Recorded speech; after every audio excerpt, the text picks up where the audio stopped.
దేవుని పరిశుద్ధ నామానికి స్తోత్రాలు. ఈ రోజున జకర్యా గ్రంథము 11వ అధ్యాయము. ఈ అధ్యాయంలో 17 వచనాలున్నాయి. మొదటి వచనం, లెబానోను అగ్ని వచ్చి నీ దేవదారు వృక్షములను కాల్చివేయునట్లు నీ ద్వారములను తెరువుము. రెండవ వచనం, దేవదారు వృక్షములు కూలెను, వృక్షరాజములు పాడైపోయెను, సరళ వృక్షములారా అంగలార్చుడి, చిక్కని అడవి నరకబడెను, సింధూర వృక్షములారా అంగలార్చుడి.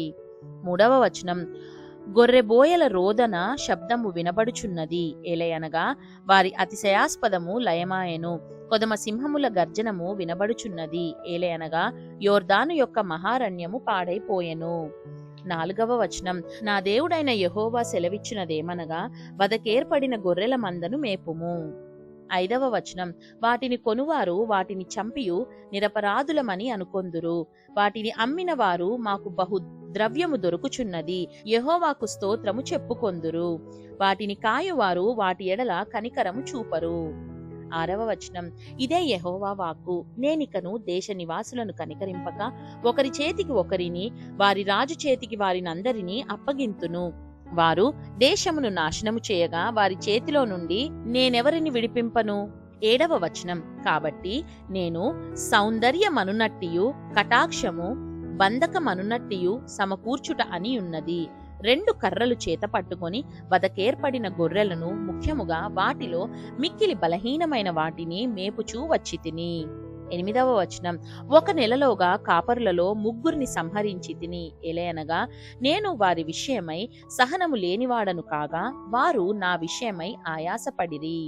9వ వచనం, కాబట్టి నేనికను మిమ్మును కాపు కాయను, చచ్చునది చావవచ్చును, నశించునది నశింపవచ్చును, మిగిలినవి ఒకదాని మాంసము ఒకటి తినవచ్చును అని చెప్పి. 10వ వచనం, సౌందర్యమను కర్రను తీసుకొని జనులందరితో నేను చేసిన నిబంధనను భంగము చేయునట్లు దానిని విరచితిని. 11వ వచనం, అది విరువబడిన దినమున నేను చెప్పినది యెహోవా వాక్కు అని మందలో బలహీనములై నన్ను కనిపెట్టుకొనియున్న గొర్రెలు తెలుసుకొనెను.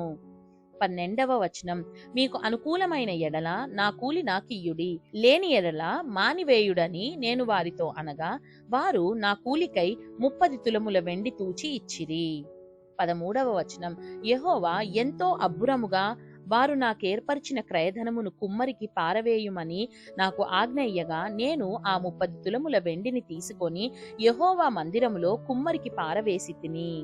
14వ వచనం, అప్పుడు బంధకమనునట్టి నా 2వ కర్రను తీసుకొని యూదా వారికిని ఇశ్రాయేలు వారికిని కలిగిన సహోదర బంధమును భంగము చేయునట్లు దాని విరిచితిని.